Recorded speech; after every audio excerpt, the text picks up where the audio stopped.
એસઓજીની ટીમે રામપુરામાંથી ઝડપી પાડેલા 1 કરોડના ડ્રગ્સ મામલે 3 મહિનાથી વોન્ટેડ આરોપી નેપાળથી સુરત આવતા એસઓજી પોલીસે ઝડપી પાડ્યો હતો। લાલગેટ પોલીસ મથકની હદમાંથી એસઓજીએ 3.5 મહિના પહેલા 1 કરોડનું એમડી ડ્રગ્સ પકડી પાડ્યું હતું। આ ગુનામાં મુખ્ય આરોપી એવો મૂળ યુપીનો અને હાલ રામપુરા અખાડા સ્ટ્રીટ ખાતે રહેતો ડ્રગ્સ માફિયા શહેબાઝ આલમ ઇરશાદ હુસેન ખાન ભાગી છૂટતા તેને વોન્ટેડ જાહેર કરાયો હતો। તો આરોપી સુરતથી ભાગી નેપાળ પહોંચી ગયો હતો અને હાલ મામલો શાંત થયો હોય તેમ લાગતા તે નેપાળથી પરત સુરત આવ્યો હતો, જેની જાણ થતાં એસઓજીની ટીમે વોચ ગોઠવી આરોપી શહેબાઝને ઝડપી પાડી તેનો કબજો લાલગેટ પોલીસને સોંપવાની તજવીજ હાથ ધરી હતી।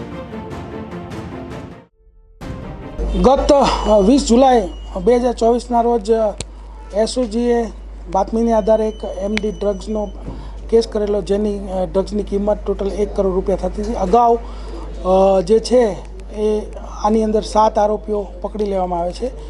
ગઈકાલે આ જે 7 આરોપીઓ ઉપરાંત જે મુખ્ય આરોપી છે મોહમ્મદ કાસિફ, કે એની સાથે જે આ જે ખેપ મારવા આવેલો અને ત્યાંથી બેગ ફેંકીને ભાગી ગયેલો, તેનું નામ છે શહબાઝ આલમ ખાન, કે જે લાલગેટ પોલીસ પાસે તપાસ હતી ને એને પકડી લીધો છે અને ઝડપી પાડ્યો છે। આ જે શહબાઝ આલમ ખાન છે એનો રોલ એ હતો કે કાસિફની જોડે ટ્રેન મારફતે મુંબઈથી એમડી લઈને અહીંયા આપવાનું કામ કરતો હતો અને એક ટ્રીપના એને અંદાજિત 15,000 રૂપિયા મળતા હતા। અને આ ઉપરાંત એ પણ માહિતી મળેલી છે કે પોતે પણ એમડી ડ્રગ્સનું સેવન કરે છે, એટલે આ કામ એ કરતો હતો। જે તે વખતે એસઓજીના કર્મચારીઓ આની ઉપર વોચમાં હતા અને આ જે ડીલ થવાની હતી ત્યારે ત્યાં કાસિફ અને શહબાઝ આલમ બંને સાથે જ હતા।